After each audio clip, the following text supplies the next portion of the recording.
Барбастау Ақжайық Индер күре жолының жөнделуін облыс жұртшылығы көп күтті. Бүгінде жол бойын жағалай 8 елді мекен орналасқан. Олардың күнделікті қатынас көзі осы. Әрі бұл көршілес Атырау облысына апаратын төте жол болмақ. Жуырда жобаға түзетулер енгізіліп, құрылыс қайта басталды. Жоспар бойынша бұл аумақ жыл соңына дейін тапсырылуға тиіс.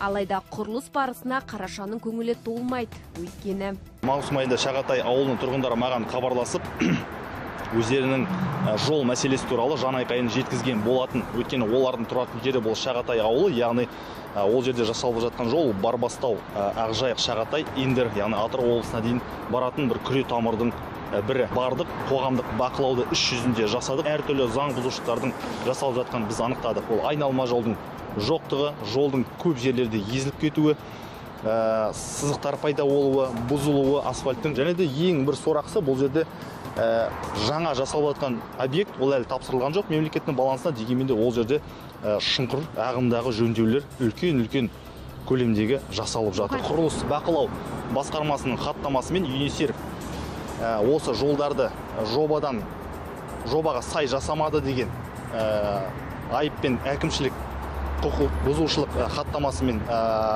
кінәлі деп табылған, және де ол материал қарау үшін негізінен сотқа жолданған. Ал ол хаттама бойынша, яғни кодекстің 312 бабы бойынша 700 айлық есептік көрсеткіш, яғни ол 2 миллионнан астам айыппұл көлемінде ол есептеледі.